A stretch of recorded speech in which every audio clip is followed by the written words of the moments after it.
사고를 입은 피해자 또는 가해자 입장에서 많이 질문을 하는 사항 중에 하나입니다.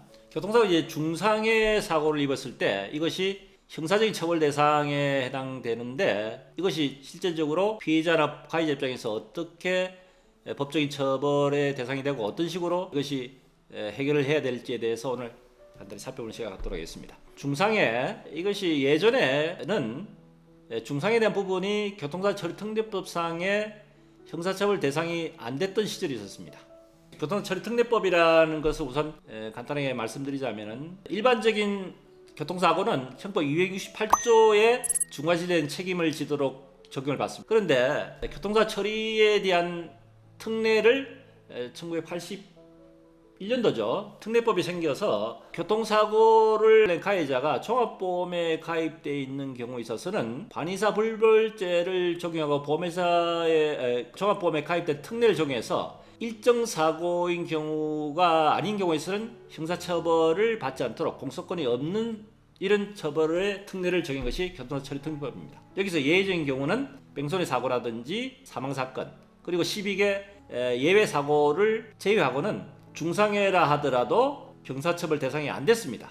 그런데 이것이 2009년도에 헌법소원에서 아주 중상해 평생 불구의 상태, 신체 불구, 신체 훼손 상태에서 평생 장애, 간병에 필요한 이런 환자인 경우에 있어서 어떻게 일반적인 중상사고하고 똑같이 취급을 해야 돼요. 이것은 헌법 위반된 사항이기 때문에 헌법 소원을 해서 이걸 위헌 판결을 받게 됐습니다. 그 이후로 교통사고 처리 특례법상의 중상해도 형사처벌 대상이 된다는 내용으로서 형사처벌 예외 항목에 적용시켰습니다.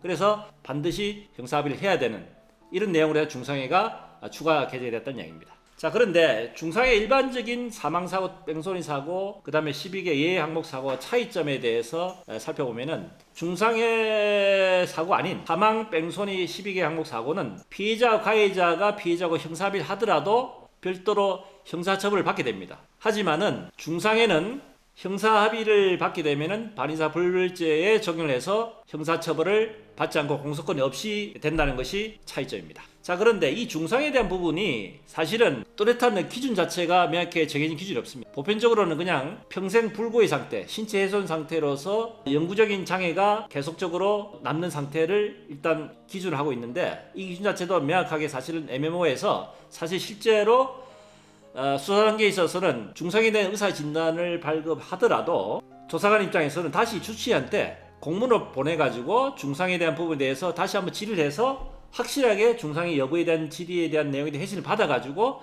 중상해 처리를 하고 있습니다.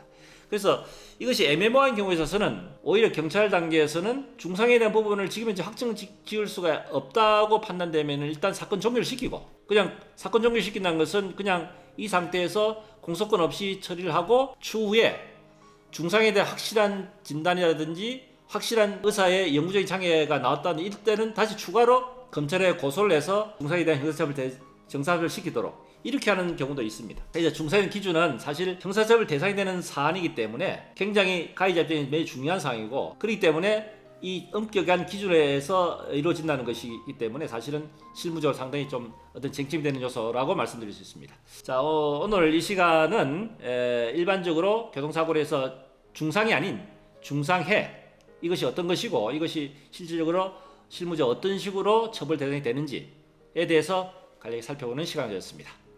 구독, 좋아요도 부탁드립니다.